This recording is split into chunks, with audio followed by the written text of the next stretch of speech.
Hello everyone, welcome back to my channel వైస్‌కి legal awareness. నేను మీ శైలజ అడ్వకేట్.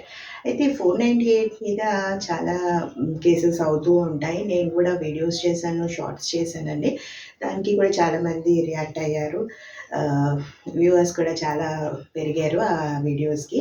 సో, అయితే రీసెంట్‌గా నేను ఒక కమెంట్ కూడా చూశాను దాని మీద. అది ఒక family terrorism case, waste case అని చెప్పి ఒక అతను కమెంట్ పెట్టారండి.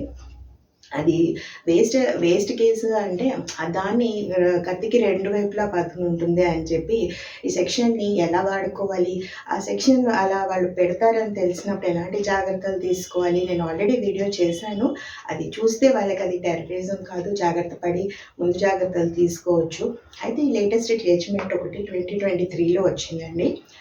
ఈ ఈ కేసులో మీకు ఇందులో ఏమవుతుందంటే భర్త డైవోర్స్‌కి అప్లై చేస్తాడు. డైవోర్స్ ఎక్స్‌పైరీ అయిపోతుంది వైఫ్. అయిపోయిన తర్వాత డైవోర్స్ వచ్చేస్తుంది. డైవోర్స్ వచ్చింది కదా అని చెప్పి అతను మళ్ళీ వేరే చేసుకోవాలి అది ఇది అనుకుంటాడు. ఈ లోపల వైఫ్ మళ్ళీ కేసు పెడుతుందనమాట, 498 కేసు. ఈ 498 కేసు కూడా మీకు 7 ఇయర్స్ లోపలే పెట్టాలి. 7 ఇయర్స్ తర్వాత దాటి పెట్టడానికి ఉండదు. సో, ఆ 7 ఇయర్స్ మీరు జాగ్రత్త పడ్డారనుకోండి, ఒకరినొకరు అర్థం చేసుకొని జాగ్రత్త పడితే ఇలాంటి కేసెస్‌లో ఇరుక్కోకుండా ఉంటారు. అది టెర్రరిజం కాకుండా ఉంటుంది. సో, ఫ్యామిలీ అన్నాక ఇద్దరు మ్యూచువల్ అండర్‌స్టాండింగ్ కూడా ఉండాలండి. సో, ఈ కేసులో ఏంటంటే ఈ కేసు డైవోర్స్ గ్రాంట్ అయిపోతుంది. గ్రాంట్ అయిన తర్వాత కూడా అమ్మాయి కేసులు పెట్టి వాళ్ళని హెరాస్ చేస్తున్నది. ముందు జాగ్రత్తగా యాంటిసిపేటరీ బెయిల్ అన్నది ఒకటి ఉంటుంది.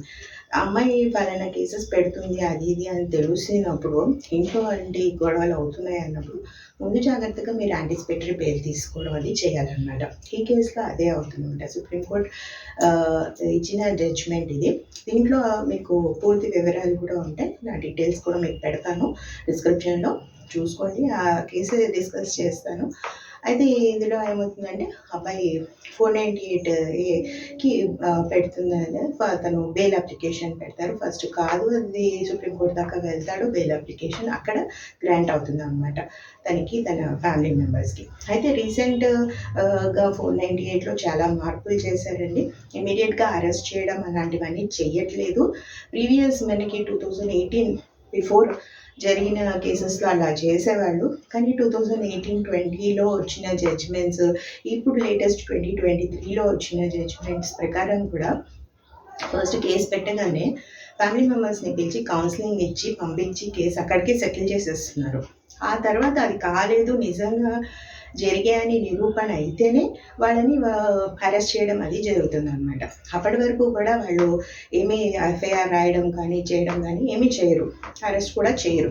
జస్ట్ ఎంక్వైరీకి పిలుస్తారు, ఇద్దరిని కౌన్సిలింగ్ ఇచ్చి పంపించేస్తారనమాట. ఇది ఫస్ట్ జరుగుతుంది. సో, మీరు ఈ జాగ్రత్తలు తీసుకోండి. ఫస్ట్ ఆఫ్ ఆల్ గొడవలే రాకుండా చూసుకోండి. కాకపోతే మానవ సహజం, గొడవలు రావడం అన్నది సహజం కాబట్టి ముందు జాగ్రత్తగా యాంటిసిపేటరీ బెయిల్ అది తీసుకొని పెట్టుకోవడం చేసుకోండి. అది అంతేగాని మనకి లా అన్నది ఓన్లీ ఒక్క వ్యక్తికి మటుకే, లేడీస్‌కి మటుకే చేశారని కాదండి. ఇద్దరిని దృష్టిలో పెట్టుకొని చేసింది. అన్యాయం జరుగుతున్న వాళ్ళు ఎవరైనా కోర్టుకొచ్చి చేసుకోవాలి. దాన్ని జాగ్రత్తలు తీసుకుంటే డెఫినెట్‌గా మీరు కూడా కేసెస్‌లో ఇరుక్కోకుండా ఉంటారు.